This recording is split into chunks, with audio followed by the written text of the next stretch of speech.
BRS party నువ్వు BRS party మీద ఏదైతున్నదో శాపనార్థాలు పెడుతుంటే నువ్వు బీఆర్ఎస్ పార్టీ మీద శాపనార్థాలు పెడుతుంటే ఏమనుకోవాలి?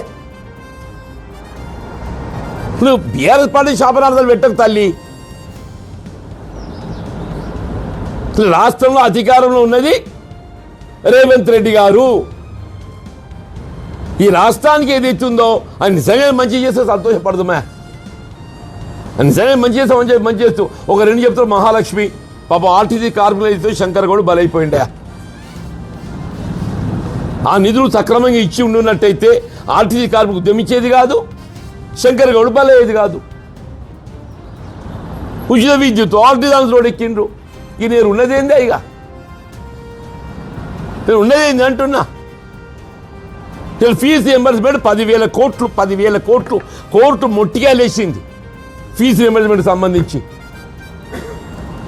బలహీన వర్గాల 40% రిజర్వేషన్ అట్టేపోయింది. అది ఏంది? నేను నామినేషన్కి వచ్చింది.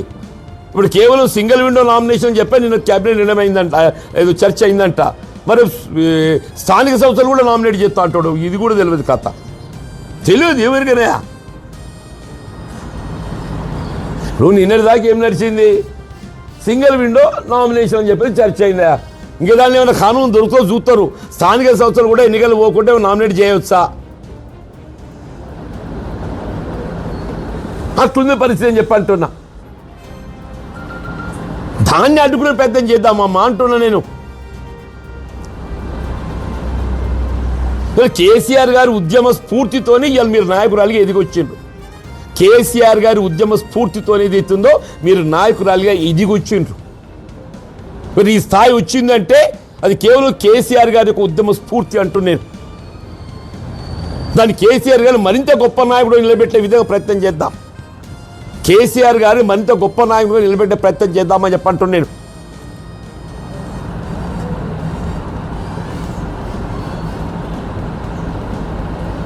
అదిగనేది అవుతుందో ఇవాళ అడుపోయి ఇవాళ నువ్వు ఇక్కడ దాకా ఎదిగినావు అని చెప్పంటే ఆయన ఉద్యమ స్ఫూర్తి, కేసీఆర్ గారి ఉద్యమ స్ఫూర్తి అయితే నువ్వు ఆయననే మన మనిషి అంటే ఎట్లా తల్లి? ఆయన మన మనిషి అయితే ఇక మొత్తం ఎవరు హృదయం ఉన్న మనుషులు అంటూ నేను. దయచేసి అటువంటి మాట నీ నోటి నుండి వెలువడిస్తుంది కాదు. దాన్ని ఉపసంహరించుకోండి. ఇప్పటికీ కవిత గారి నోట్ అంటే ఏదైతుందో ఆమె పార్టీ పెట్టిన సందర్భంగా ఆమె ఇంకే సలహాలు సూచనలు చేసినా మేము దాని మీద పెద్ద స్పందించాల్సినటువంటి ఒక ఆవశ్యకత ఉంటుందని చెప్పి భావించే వాళ్ళం కాదు.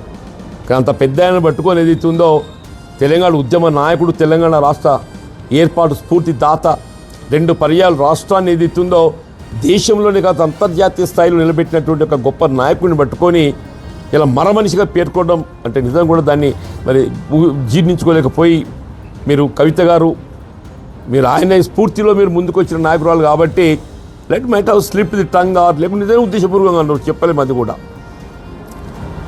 మీరు ఎట్లనో తెలియదు.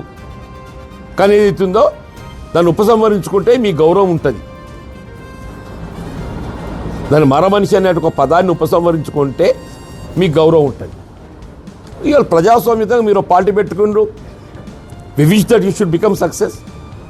మంచిదే కదమ్మా.